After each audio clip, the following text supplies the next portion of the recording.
यश का इस शहर में लौटाना इत्तेफाक नहीं हो सकता, क्योंकि उसका लौटना हम सबकी जिंदगी में आने वाले तूफान का इशारा है।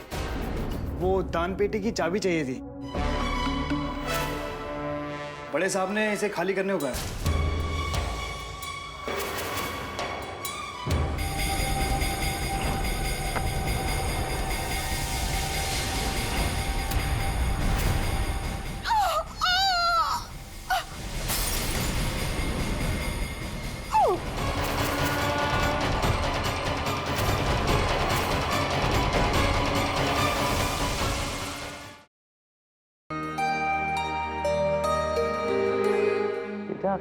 तुमने सुबह से कुछ नहीं खाया, पहले चलकर कुछ खा लो।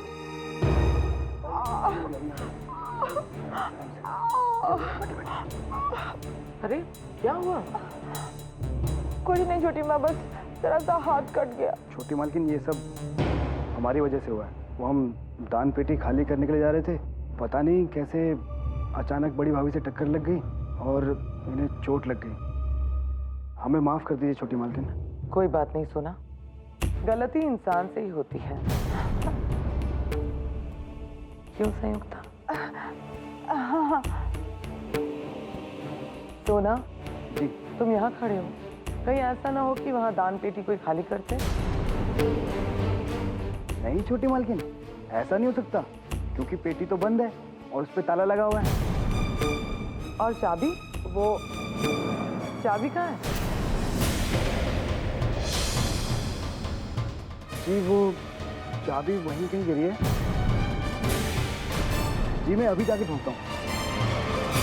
अरे चाबी बाद में मिल जाएगी सोना, तुम पहले मेरी मदद करो, बाद में हम लोग दोनों जाके ढूंढेंगे। ठीक है, तुम इसकी मदद करो, चाबी वैष्णवी ढूंढ लाएंगी। जी जी। क्यों वैष्णवी? बेटा जल्दी से चाबी ढूंढते हैं। उस पेटी में रुपयों के साथ साथ माता रानी के चढ़ावे के जेवर भी हैं। हम कोई रिस्क नहीं लेना चाहते। तुम जाके चाबी ढूंढो, तब तक मैं तुम्हारे नाश्ते का इंतजाम करती हूँ।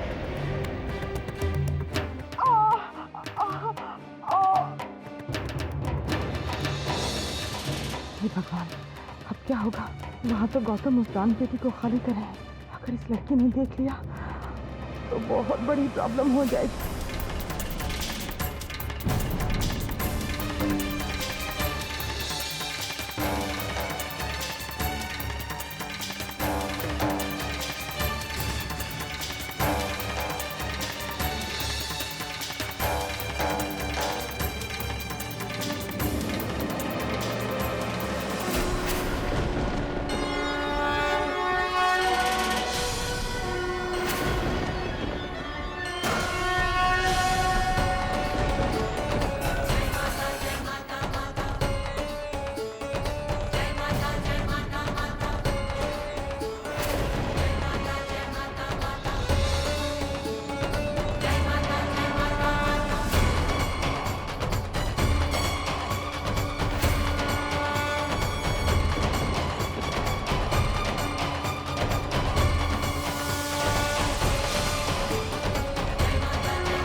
वैष्णवी बेटा, बेटा चाबी मिली या नहीं?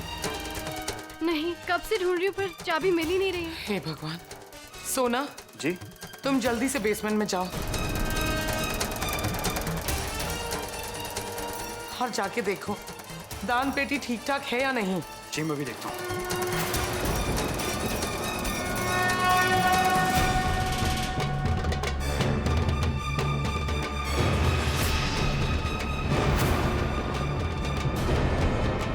मिल गई, मिल गई, मिल गई, चाबी मिल गई,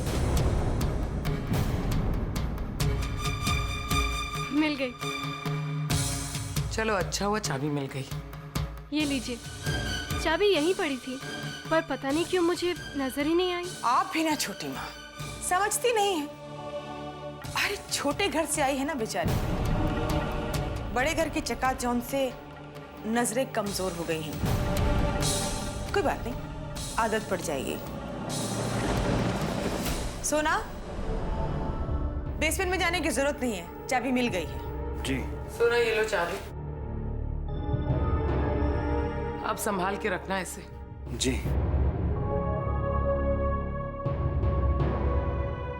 चलो वैष्णवी बेटा।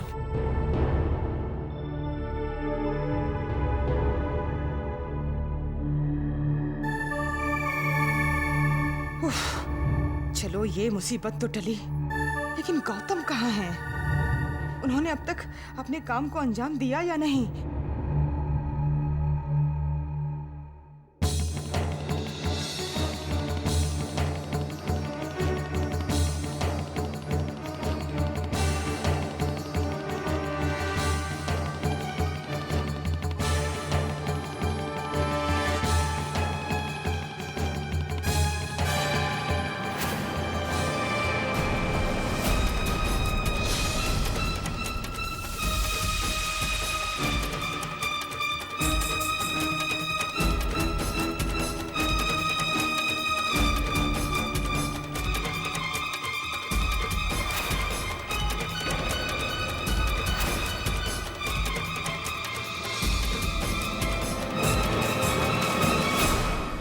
तुम हो? तुमने तो मुझे डरा ही दिया। कुछ लाए हैं?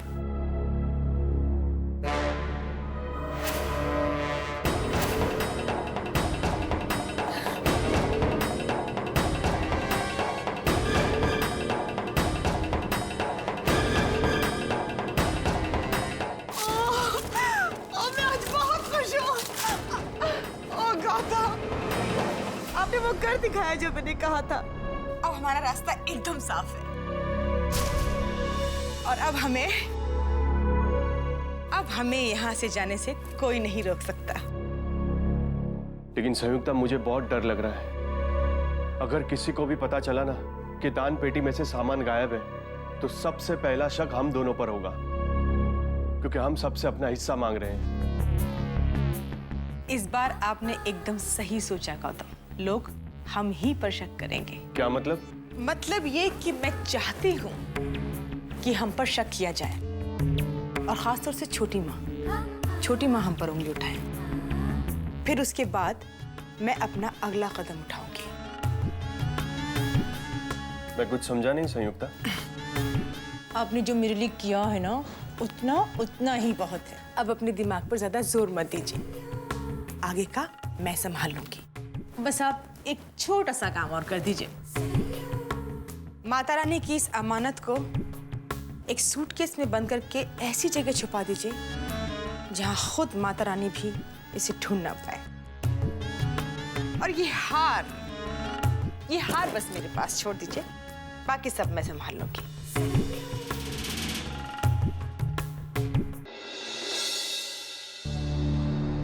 आओ खन्ना,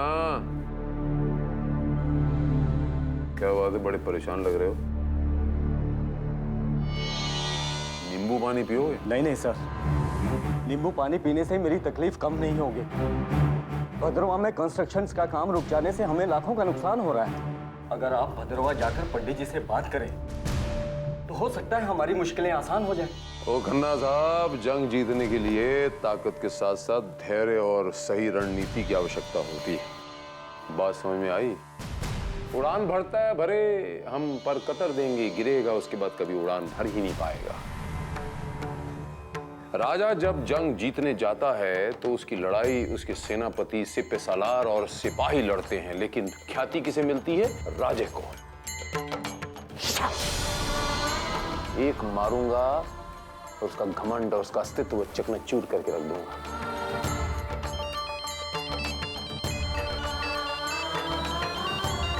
लीजिए, हापुड़ साहब के मैनेजर का फोन आ गया। चड्ढा साहब, जय माता दी। जय माता दी सर। सर, एक बहुत बुरी खबर है। दीजिए। होटल का जितना भी कंस्ट्रक्शन हो चुका था उसे भी डेमोलिश करने के ऑर्डर आ गए हैं, और ये ऑर्डर खुद आपके समधी जी ने भिजवाए हैं। बहुत नुकसान हो जाएगा सर। अब तक जितना भी पैसा लगाया है सबका सब मिट्टी में मिल जाएगा। कुछ कीजिए सर। मेरे धैर्य का बांध टूटता जा रहा है खन्ना। मेरे धैर्य का बांध टूटता जा रहा है खन्ना। माँ,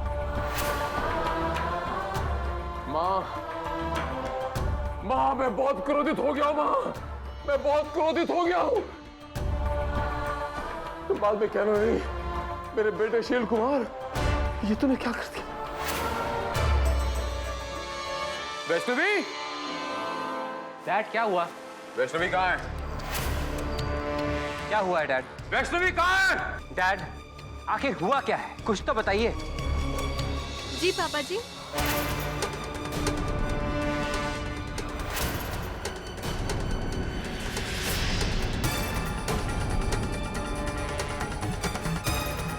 अभी इसी वक्त नीचे आओ।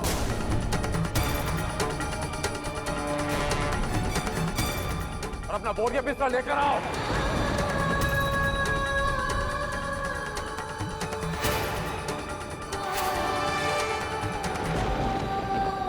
तुम अब इस घर में नहीं रह सकती।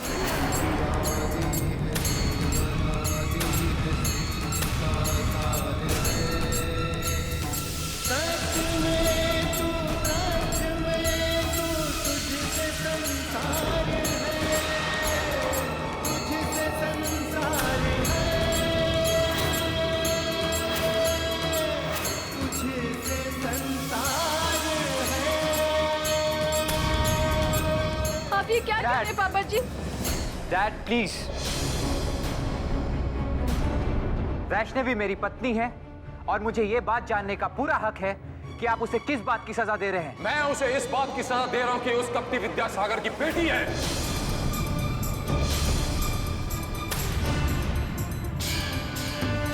ये दोनों बाप बेटी ने मिलकर हमारे खानदान के साथ खिलवाड़ किया है।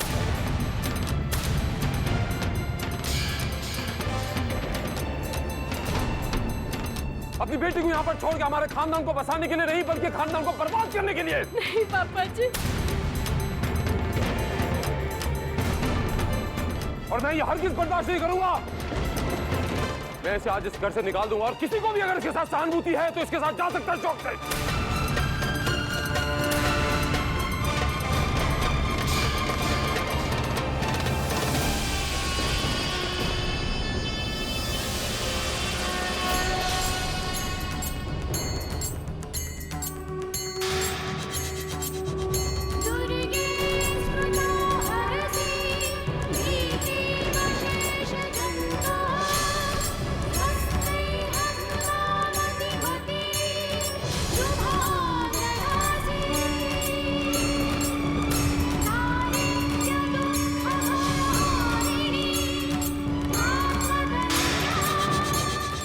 पापा जी को समझाइए ना, मदद कीजिए मेरी।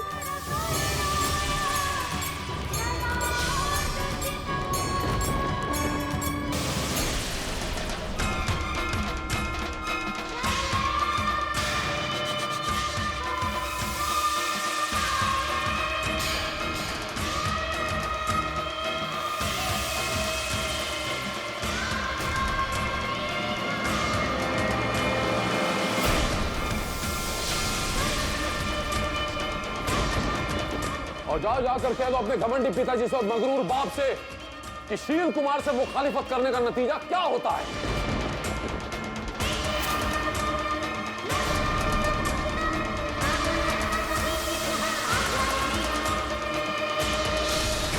वैष्णवी,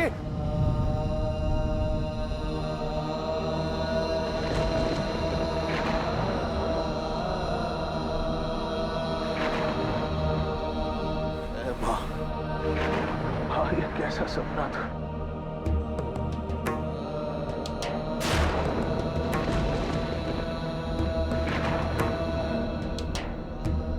माता रानी, मेरी बेटी की रक्षा करना।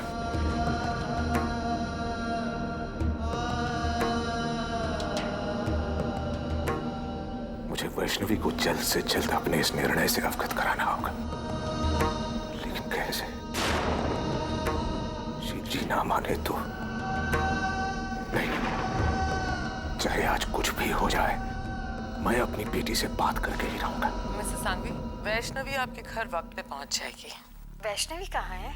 यही है मेरे पास। हम दोनों मिलकर ही पूजा की सामग्री की लिस्ट बना रहे हैं। जी मिसेस सांघवी, आप बिल्कुल फिक्र मत कीजिए, हम हैं ना, हम सब संभाल लेंगे। थैंक यू सो मच प्रेमवदा जी। वैसे क्या मैं वैष्णवी से एक बार बात कर सकती हूँ? हाँ हाँ, क्यों नहीं।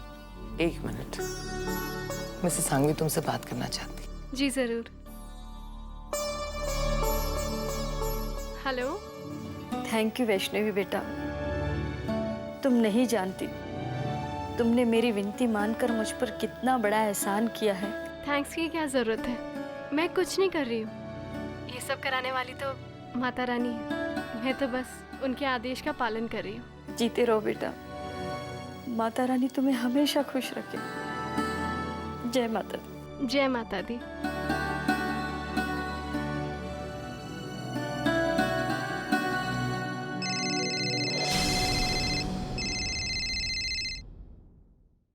हेलो वैष्णवी।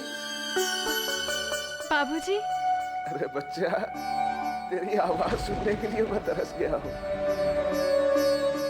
मैंने तुझे फोन करने की भी कोशिश की बेटा, लेकिन ये शिव जी ने हम दोनों को बात ही नहीं करने दी।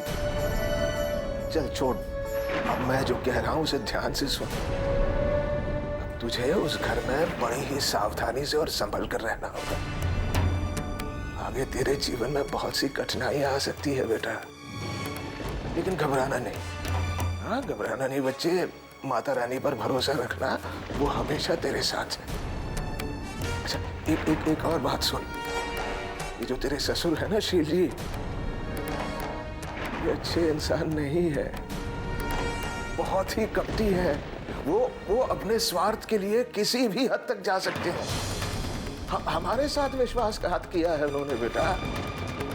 हमने उन्हें वो जमीन दी थी ना गुरुकुल बनाने के लिए, वो वहां 7 सितारा होटल बनाना चाहते हैं बेटा। और जब मैंने उनसे बात करने की कोशिश की, आपत्ति जताई, तो उन्होंने मेरी तुझसे बात करने तक पर रोक लगा दी बेटा।